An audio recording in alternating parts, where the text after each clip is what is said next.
உங்களோட கனவுல உங்களோட உறவினரோ, நண்பர்களோ, நெய்பரோ, கொலீக்ஸோ இறந்துட்டதா கனவு காண்றீங்க நீங்க. அப்ப அந்த இறந்த நபர் நெடுநாள் வாழ்வாங்கங்கிறது கனவு பலன். அடுத்து நீங்க காண்ற கனவுல வயதான முதியவர் இல்ல முதிய பெண்மணி இறந்துட்டதா கனவு காண்றீங்க.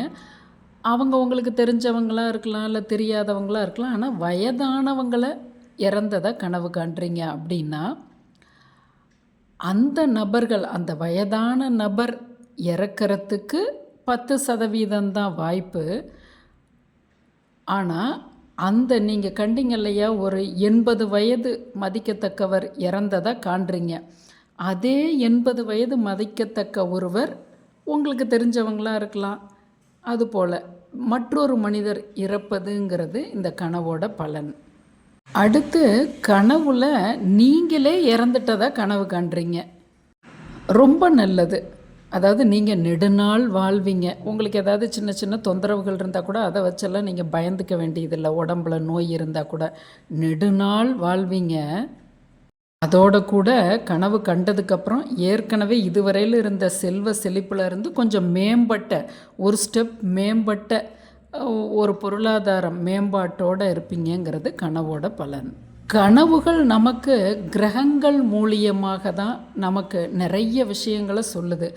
அப்போல்லாம் ஒரு 10 குடும்பத்துக்கு ஒரு குடும்பத்தில் இந்த கனவு பலன் சொல்லக்கூடிய பெரியவங்க வீட்டில் இருந்து வந்தாங்க. இப்போ உங்களுக்கு இது போல் யூடியூப்லேயே உங்களுக்கு நிறைய விஷயங்கள் கிடைக்குது. கண்டிப்பாக நான் ஆத்மார்த்தமாக ஒவ்வொரு கனவு பலனையும் நான் கொடுத்துக்கிட்டு இருக்கேன். உங்களுக்கு நிறைய கனவு பலன் போட்டிருக்கேன்.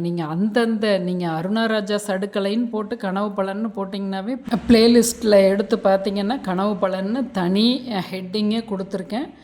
எல்லா கனவுகளுக்குமே முடிஞ்ச வரையிலும் நான் பதில் சொல்லிகிட்ருக்கேன். அந்தந்த கனவுக்கு கீழே உங்களோட கனவை கேள்வியை கேளுங்க. நான் நேரம் இருக்கும்போது கண்டிப்பாக ஆன்சர் பண்ணிக்கிட்டே இருக்கேன்.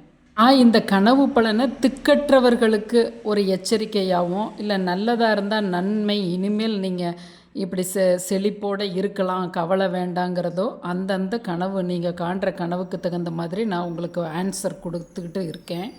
நீங்கள் எச்சரிக்கைன்னாலும் பார்த்து இருந்துக்கலாம், நல்லதுன்னாலும் நீங்கள் துணிஞ்சு உங்களோட வேலையில் செயல்படலாம். அதுக்கு நீங்கள் குரு தட்சணையாக கொடுக்கணும், பணம் கொடுக்கணும்னு நினச்சிங்கன்னா இந்த கூகுள் பே நம்பர் ஒன்று நான் எழுதி விடுறேன், நீங்கள் அனுப்பலாம்.